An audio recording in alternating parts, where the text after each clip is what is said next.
আসসালামু আলাইকুম প্রিয় দর্শক, আপনাদের সকলকে আমন্ত্রণ জানাচ্ছি। পরবর্তী বাংলাদেশের রাজনৈতিক ট্রেন্ড কি, এটা দিয়ে আমি আজকে অনুষ্ঠান শুরু করতে চাই। আপনার দৃষ্টিতে 26-এর ডক্টর ইউনূসের ঐতিহাসিক এবং উৎসব মুখর নির্বাচন কেমন হলো? আমার শুভেচ্ছা সবাইকে এবং সালাম। আমি ইউনূসকে নিয়ে কোনো কথা বলতে চাই না, সে তো একটা প্রতারক। He is an international tout, so ওর সম্বন্ধে কি কথা বলবো? হি ইজ আ চোর, হি ইজ আ ফ্রড। এই দেশটাকে সে ধ্বংস করে দিয়েছে এই 18 মাস যে সে ছিল। তো এইটা তো ওদেরকে আমি তো বারবার বলছি যে এরা 8-10 জন আছে যাদেরকে দেশের বাইরে যেতে দেওয়া উচিত হবে না, because they have to be made accountable. যত চুরি চামারি যা করেছে, দেশকে যেভাবে তারা ধ্বংস করেছে, they should be made accountable. এই ছাড়া কোনো উপায় নেই। আর যদি ওদেরকে ছেড়ে দেওয়া হয় তাহলে আর কি আছে? তাহলে আওয়ামী লীগকে আর দোষ দিয়ে কি কোনো লাভ আছে যদি সবাইকে আমরা ছেড়ে দেই? আপনি আওয়ামী লীগের অ্যাকাউন্টেবিলিটি করবেন, আইসিটিতে মামলা চালাবেন শেখ হাসিনার বিরুদ্ধে, আর এইখানে এদেরকে ছেড়ে দেবেন, এটা তো আনফরচুনেট হবে দেশের জন্য। নাও কামিং টু ইলেকশনস, আমি পার্সোনালি যদি আমাকে জিজ্ঞেস করেন, আমি ইলেকশনস দেখতেছিলাম। আমার বাসার সাথে একটা সেন্টার আছে কামরুন্নেসা, যেটা ওবায়দাস লেনে। এইখানে আমি যেটা দেখলাম যে সকালের দিকে লোকজন খুব কম ছিল, পরের দিকে লোকজন কিছু এসেছে, বাট তেমন আমি খুব বেশি ভিড় বা এগুলি দেখি নাই। কিন্তু আমি পরবর্তীতে দেখেছি যে ইলেকশন কমিশন অ্যানাউন্স করেছে, এবং এইরকমই রিপোর্ট সবখান থেকেই ছিল। 11টার দিকে the percentage was very low, তারপরে ধরেন 12টায় হঠাৎ এটা বেড়ে গেল, 1 ঘন্টার মধ্যে অনেক বেড়ে গেল। আই থিঙ্ক 20, এটা বোধহয় 32 না কত হয়ে গেল পার্সেন্টেজ, আমার ঠিক খেয়াল নাই। তো এই যে জিনিসটা যেটা হয়েছে, আই এম সরি, এই যে জিনিসটা হয়েছে, এইটা actually the percentage is engineer. Election ভালো হয়েছে, লোকজন খুব স্পন্টেনিয়াসলি তারা গিয়েছে, বিকজ অনেকদিন পর এরকম একটা সুযোগ পেয়েছে তারা। এবং সুযোগটা তারা নিয়েছে কেন?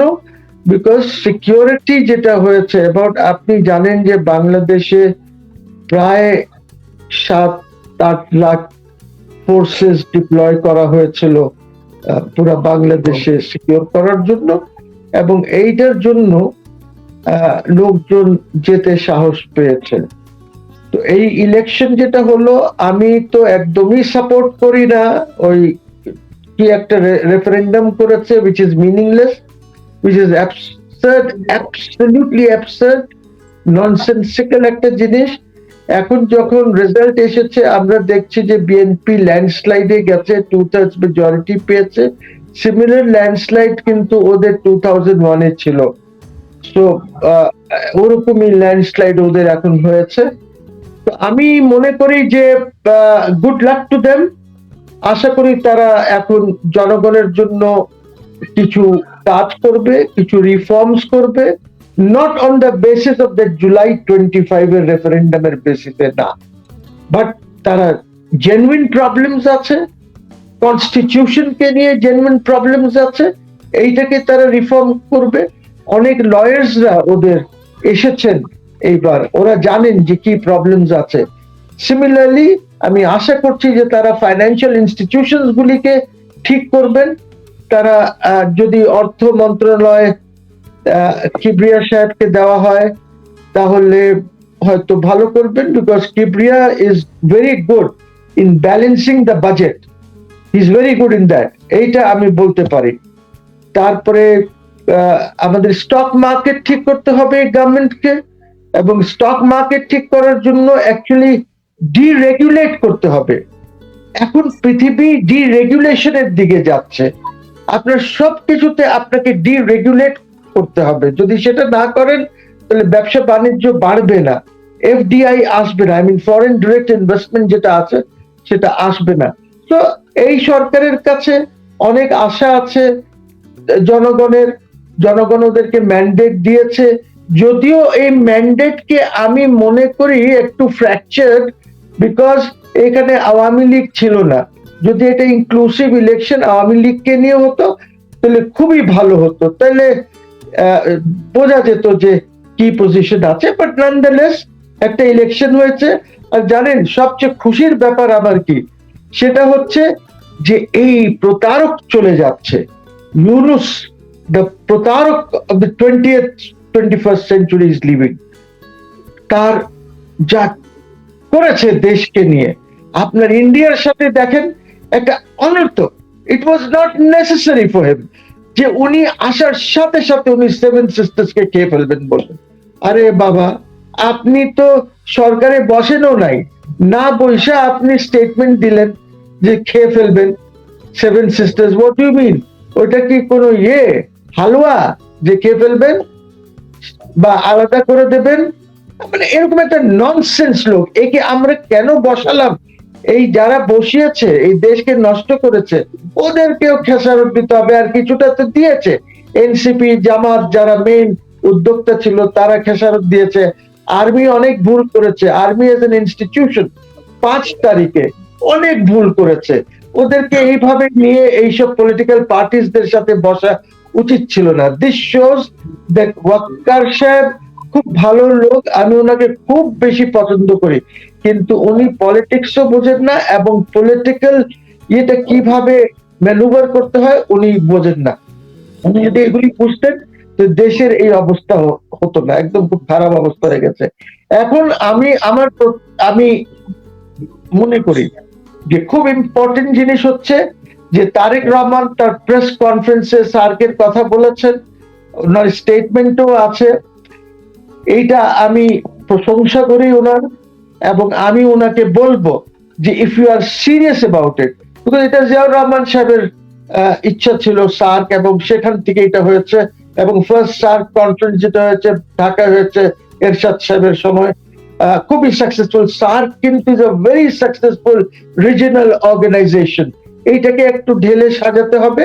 তো আমি পূর্ণিয়া আপনার মাধ্যমে এবং আপনার এই চ্যানেলের মাধ্যমে আমি বিএনপি কে বলতে চাই এবং তারেক রহমান সাহেবকে বলতে চাই যে আপনি সার্ক কান্ট্রিজের লিডার্সদেরকে, prime minister, head of state যেই আছে লিডার, মানে হেড অফ গভর্নমেন্ট যেই আছে, উনাদেরকে আপনি আপনার ওথ টেকিং এ দাওয়াত দেন।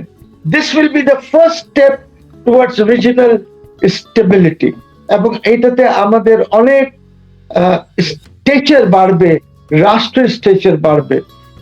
যদি 2 দিন পরও নিতে হয় আমার মনে হয় এদের সাথে, এখন যেহেতু you are the leader of the biggest party, আপনি এখন ফরেন অফিসকে ব্যবহার করতে পারেন, ওদের মাধ্যমে আপনি পাঠাতে পারেন ইনভিটেশনস সবাইকে।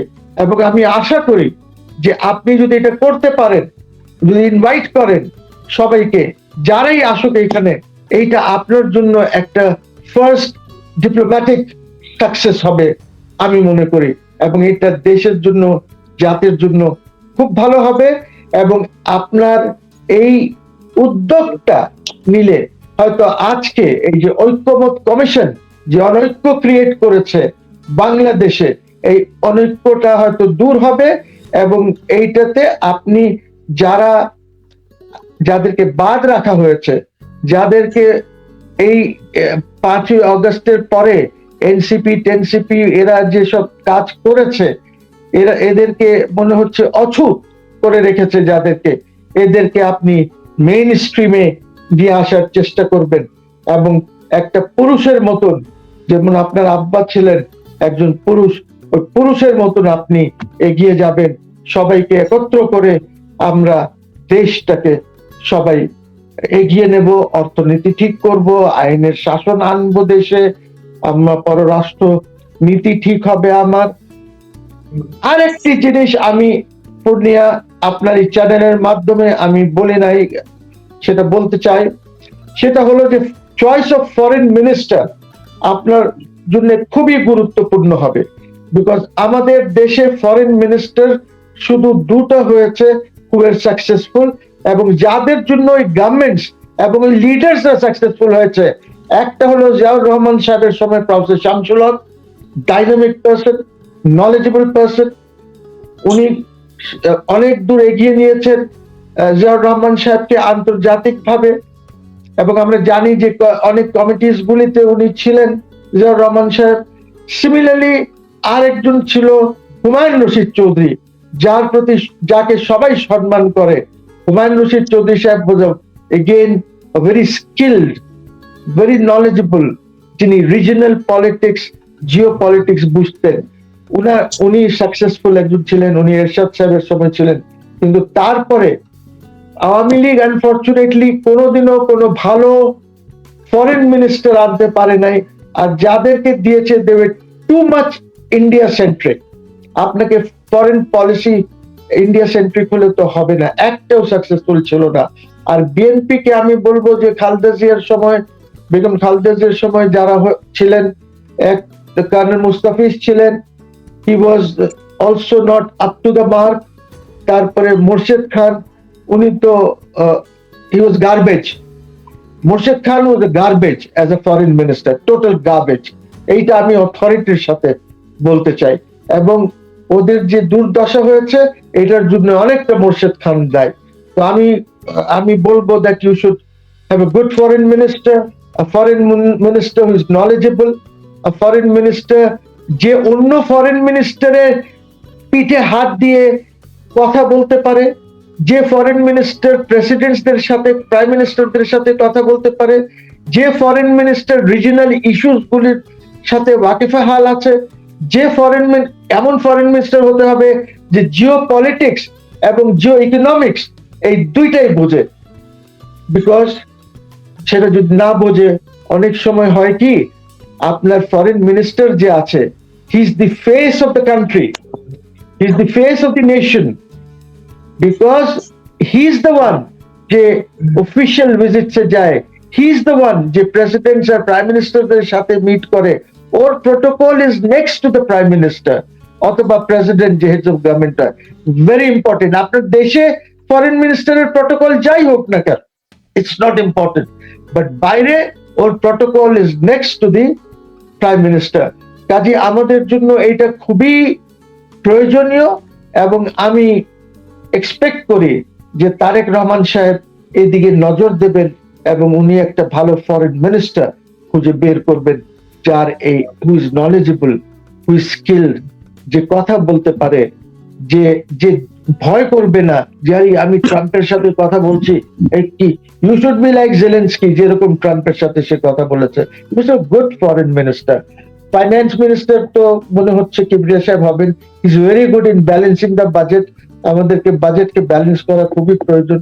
সো এইসব আছে, দেখে নিয়ে আমরা কত দূর যেতে পারি, how much we can. Mohsin Rashid, আমি আরেকটা প্রসঙ্গে একটু আপনার কাছে জানতে চাই। সেটা হলো, আপনি যাদেরকে ফ্রড, প্রতারক বলছেন, তাদের কারো কথা শোনা যাচ্ছে যে তাদেরকে রাষ্ট্রপতি করা হতে পারে, এই ধরনের একটা অ্যারেঞ্জমেন্ট আছে। এটা হলে কি হবে, কেমন হবে? দেখেন, যাকে আমি ইন্টারন্যাশনাল টাউট বলছি বা প্রতারক বলছি, ওকে যদি প্রেসিডেন্ট করা হয়, তাহলে BNP will face the music, Tarique Rahman সাহেব will face the music, he'll face the music. করার কিছু নাই, ওনার বিরুদ্ধে তো আন্দোলন হবে, রাষ্ট্রপতির বিরুদ্ধে আন্দোলন হবে এই দেশে। তো Tarique Rahman will dance to that music. আমার কি আছে, আমার তো করার কিছু নাই। দেশ ধ্বংস করতে চাইলে বানান, আপনার কাছে তো অনেক লোক আছে রাষ্ট্রপতি বানানের, উনার লাগবে কেন?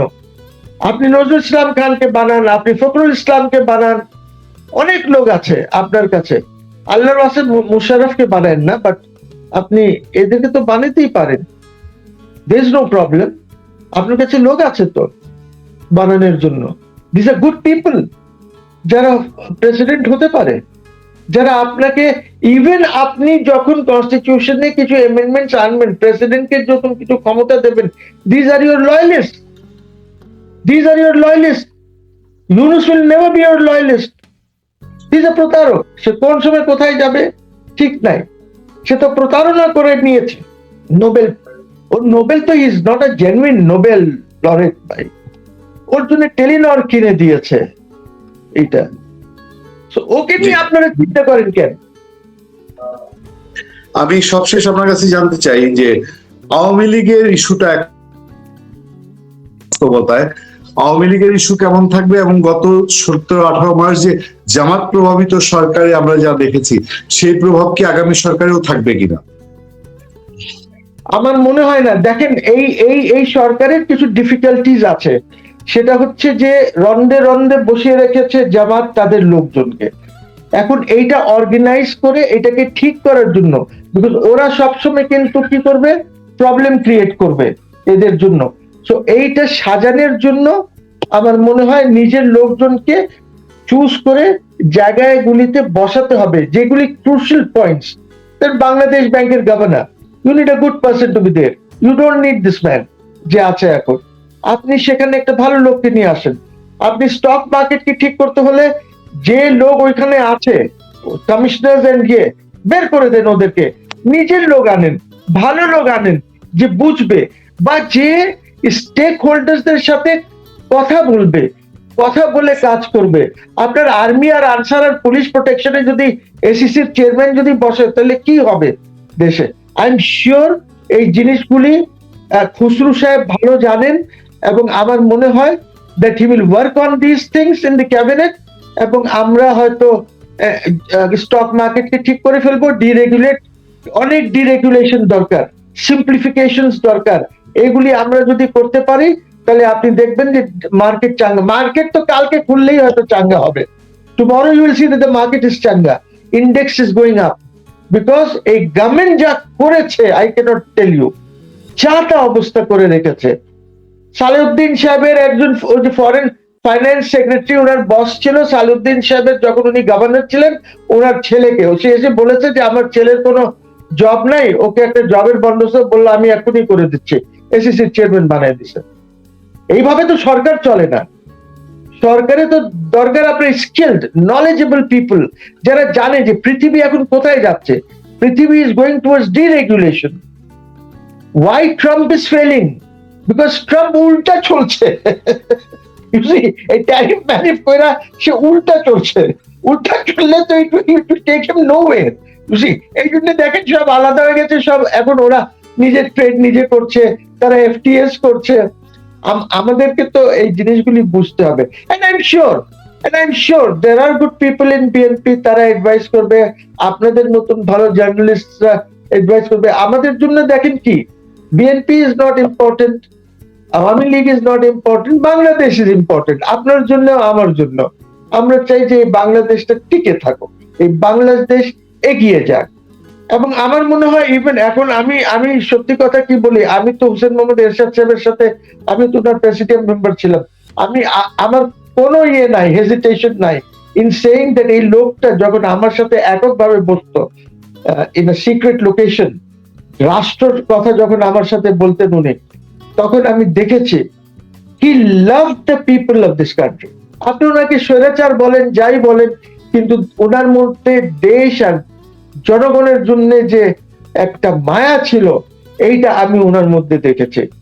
ইভেন আই টেল ইউ, আমার শহীদ জিয়াউর রহমান সাহেবের সম্বন্ধে তো কোনো কথা বলার দরকার নেই। He was a great man, Bangabandhu was a very great man. এবং আপনার শেখ হাসিনার মধ্যেও কিন্তু দেশ আর জাতির জন্য খুব দরদ আছে, এমন না যে ওনার মধ্যে কোনো দরদ নাই। আমি মনে করি যে আমরা সবাই মিলে মিশে, আমি তো দেখেন মুসলিম লীগ, আমি তো স্মল, ভেরি স্মল, আমি তো একটা চিঠি, মানে একটা মশা টশা ধরে নেন, একদম খুব স্মল। আমাদেরকে সবাইকে মিলেমিশেই দেশটাকে এগিয়ে নিতে হবে, এবং এইটার জন্য খুবই প্রয়োজন that Awami League should come into the mainstream and গভর্নমেন্টকে স্পেস ক্রিয়েট করে দিতে হবে, ইনকামিং গভর্নমেন্টকে। থ্যাংক ইউ ভেরি মাচ আজকে এই সংক্ষিপ্ত আলোচনার জন্য এবং আমাদের আমন্ত্রণে আপনি সাড়া দেওয়ার জন্য। আমরা